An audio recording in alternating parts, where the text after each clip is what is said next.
Welcome to the J. Dunn Construction Builder Series.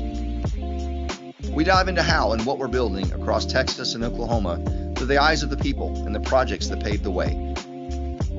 We highlight our team, our culture, our differentiators, and what has made us the builder of choice for the last 25 years. Hello again, this is Chuck Lipscomb, Senior Vice President with J. Dunn Construction. We are moving into another chapter of the story of J. Dunn in Texas, celebrating 25 years in the great state of Texas. I'm joined today by a good friend and colleague, Chris Szeliga, who is a Senior Vice President and the Austin office leader. We've worked together for about 8 going on 9 years now. Chris, thanks for joining us today. Yeah, greetings, y'all. I'm Chris Szeliga with J. Dunn Construction, based out of Austin, Texas, and it's nice being with you here today. We've talked about the origin story of J. Dunn moving to Texas with Gordon Lansford, our CEO and president. And then we had Greg Lori, the president of the South Central region, which includes Texas, talk about those early years of how we, once we landed, how we developed a strategy, how we expanded beyond Houston, which was through an acquisition into the other Texas markets. And today, Chris is going to help talk about what's going on today, what the current state of affairs at J. Dunn. But before we get there, Chris, I would like for you just to give a little bit about your background, why you decided construction as a career path, and how you ended up here at J. Dunn. Certainly. Thank you, Chuck. Well, I was raised in Colorado Springs, Colorado. My father was in the Air Force, stationed at the Air Force Academy during Vietnam. And after high school, I moved to Kansas, ultimately went to Kansas State University in their construction science program. Simultaneously with that, I had joined the Navy in the Sea Air Mariner program, which is the Navy's college program. Since I was in construction science, the Navy has a program called the Seabees, the Construction Battalion. So I was lucky enough to get into the Navy Seabees while I was in construction science. So I spent 6 years of active reserve service with the United States Navy while I went to school. And of course, once graduating from Kansas State, the well-known entity, the big gorilla, if you will, is J. Dunn Construction, just down the road out of Kansas City. I had my interview with Mr. Dunn that went quite well. We talked about the Navy. Mr. Dunn also was in the Navy, so that resonated with him. I received an offer, and that was 25 years ago. I've been with J. Dunn Construction ever since. And I think what got me into the industry, Chuck, is that I was just always fascinated with building. Going into college, I didn't even know that construction science existed, so I thought that architecture was the route for me. Luckily enough, a gentleman that I worked with introduced me to construction science. I talked to the dean in the construction science department and jumped ship from architecture to construction. But as a young boy, I loved digging holes. I would dig down as far as I could. I would dig sideways to see how far I could tunnel before it collapsed. My favorite game was erector sets and Lincoln logs. So construction just always kind of resonated with me. It's stuck with me ever since. And I've had a phenomenal career here with J. Dunn for 25 years and look to continue that success and growth, especially in Austin. It's a booming market here. We have a long runway ahead of us, and I'm super excited where we're headed. Back in 2014, the company started to expand across Texas, and you and your family were, like you said, were given an opportunity to come to Texas. So when you were given that opportunity, what made you decide to uproot your family and leave your friends and come down here to invest in the growth of J. Dunn in Texas? Yeah, it comes down to one word, Chuck. That opportunity for me was a challenge. It was a challenge for something new, something that I hadn't experienced before when Kelly and I decided to move here. We didn't know anybody. I slightly knew Greg Houston, who was another project executive who had moved down here several months before. We knew each other a little bit through Kansas City, but our roots were all in the Midwest, in Colorado and in Nebraska. So moving here for us really was a leap of faith, but it was for the opportunity and the challenge to have the chance to take over an existing office, to help build it, to help grow it, to help bring what I saw in Kansas City, the phenomenal things that the Dunn family had built over time, and bring that here. We had been in office for 6 or 7 years prior to my arrival. It started with the 360 condominium project in downtown Austin, which at the time was the tallest building in Austin. Novair was a developer out of Atlanta that hired J.E. Dunn to build that project, 360 condo, and the company decided that, hey, while we're here building the 360 condo, let's establish an office, which we did. And that brought several great employees like you, Chuck, like Brian Howlett, like Steve Welton, John McGrath, and others to J.E. Dunn. But then the goal was to grow this office and to grow this market. And that has been what we've been tasked with, over the last 9 years. I think we've done a phenomenal job. This team is amazing. But what's most exciting, Chuck, is that we're nowhere near from the end of where we can go. And thankfully, Texas is a growing market that has a lot of opportunity, and we're in the right position to be extremely successful and continue to grow this office, hopefully to one of the largest, most successful of our offices across the J.E. Dunn platform. We talk about this a lot, about what it takes to be a leader in the industry, and J.E. Dunn, obviously part of that industry, taking an office that had been around for a number of years, but trying to take it to the next level. So when you came down here, what was your mindset about how, in your mind, were you going to assemble a team, kind of expand and build upon the strategy? So what were some of those fundamentals that you used as a leader to rally the team, to engage the market and grow across Central Texas? Well, Chuck, I think one of the fundamental building blocks of growing and building an office is establishing a certain level of trust. And trust is a short word, but it's a very complex word with many levels of intricacy. So if I can for a moment, just give you some context about the way in which I view trust, and then I'll relate that to what we had to do here, both internally and externally. So first off, I see trust as a word that has different meanings when the stakes are higher.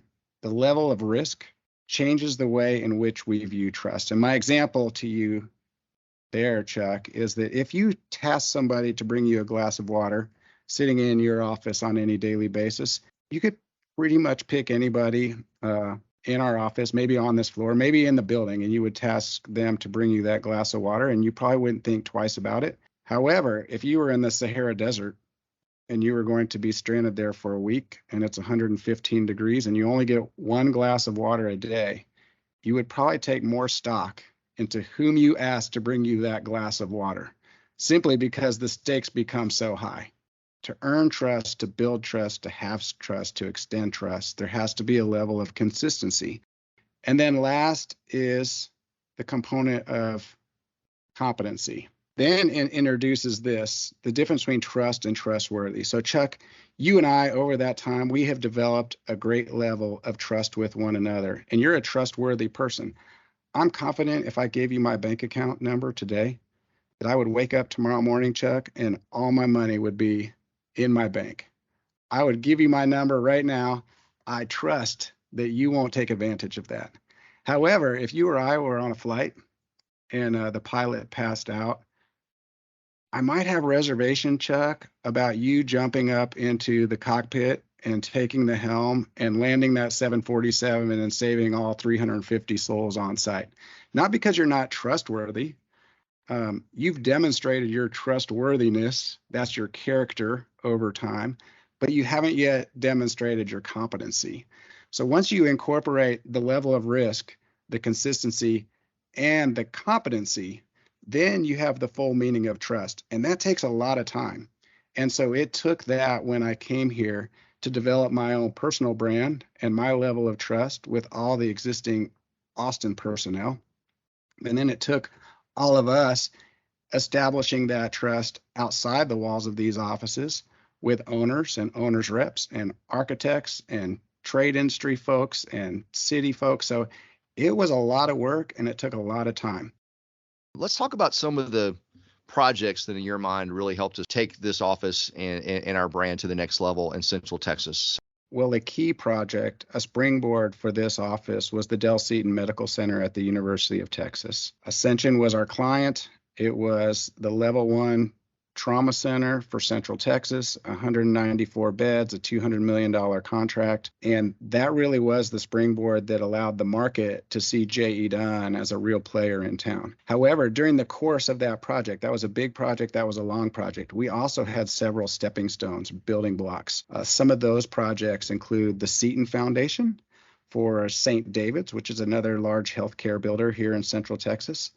The Corner, which was a West Campus student housing project, and the Wyndham Timeshare at 8th and Nueces. And those projects were springboards and stepping stones for us because they gave our team confidence that we could deliver. They introduced us to new owners, new architects, new trade partners. So we started gaining momentum in the community. We started building relationships in the community. The community started seeing us as being a consistent deliverer that was competent, that could turn their projects over, and that has served us very well. So although Dell Seton Medical Center was the big project, the springboard, that was happening in concert with several other projects that we delivered simultaneously. We know that without great people, we can never build the projects that we are contracted to build. So I know that's something that you're very passionate about, is building great teams. I call it your superpower, is recruiting and helping develop talent. So I'm going to ask you kind of a two-part question here and these are kind of like your best practices. I mean, your philosophies around, number one, how do we identify the right talent to bring into the organization? And two, how do we properly onboard them to make sure that they're successful? So I'd love to hear your thoughts on both, Chris. Outstanding question, Chuck. And in fact, that is my number one passion, coming to help build and grow an office and a work program, has been the team. We don't do anything individually. It's always the team. The team must take precedence. And one of the things that I'm most proud about each and every day here is the fact that for the most part, our employees wake up every morning with the right attitude, bringing their personal best. If we can do that across the board with all of our folks, we will have a high functioning, high quality, high performing team. Now, that takes trust. Trust must be earned over time. Our employees need to be able to look up the ladder and trust that leadership is making the right decisions, that leadership has the right vision to build in the future. That trust also must be extended down the ladder, that when things are delegated, that their teammates are doing their personal best to be successful. And then, of course, it takes accountability. And our best recruiting method is our internal employees. When they go out to the market, when they go out to their friends and say, hey, J.E. Dunn is a great place to work. It's challenging here, but I get to work outside every single day. My project changes. I see the tangible results of the hard work I put in yesterday. Like, that's an exciting place to be. And so that is building culture. And we build that culture around everyone performing at their personal best. Yeah, we talk a lot about how we differentiate ourselves. And, we are very proud of our tools and processes, like I'm sure a lot of our competitors are. But we really focus a lot on the client experience itself, because I think there's so much value in aligning with our client's business. I mean, it's in our vision statement to be an indispensable business partner by first understanding our client's business and their competition, how they're wanting to grow and expand, and then bringing transformational solutions to them. So what are some of the examples you might have about, J.E. Dunn in Texas, since you've been here, focusing on that client experience and really trying to deliver an exceptional experience and opportunity for our clients? The real differentiator is the relationships that we have with our clients, the relationships that we have with our design teams, our relationships that we have with our trade partners. And those relationships must run deep. They cannot be superficial. They have to be genuine. But we believe that we can meld our work and our lives and our friendships with the folks that we work in and around. And that's powerful. When we're genuinely friends and consider ourselves family with our clients, and we're looking out for their best interest, I can almost guarantee that when the time comes, they will look out for our best interest as well. Last question, pretty straightforward. What are you most proud of? Chuck, I'm most proud of the J.E. Dunn Austin team, the collective team. We've had our trials, we've had our tribulations, and literal blood, sweat, and tears to get to from where we came to where we are today. There are a handful of individuals, and I can't name them all, but you know who you are, who have been here since day one, and you've gutted it out, and we have turned the corner from a fledgling office to, as you stated earlier, the number one revenue grossing office of all the general contractors in Austin, the 8th largest general contractor in the state of Texas. And we wouldn't be there, Chuck, without our team. So our teammates that every day wake up with a smile on their face, they bring their passion, they bring their best version of themselves. When they show up at work, they look left and they look right, and they do it for their teammates instead of themselves. They are selfless, and they are driven, they're motivated, they're passionate, and those are the folks that are driving our collective success. So yes, as I look back over 9 years of being here, I'm so proud of our team. It puts a huge smile on my face, Chuck. It is what I'm most proud about, and I hope that one day that legacy continues on, and that we're just able to maintain that over time. Chris, thank you for your time today. Very valuable insights and perspectives, I know, for myself and for our J.E. Dunn team members, as well as our audience, anyone else listening out there. And really appreciate your story, which is part of this incredible journey we've been on in Texas for 25 years. So I want to thank you for your time, and we'll see everybody soon. Take care.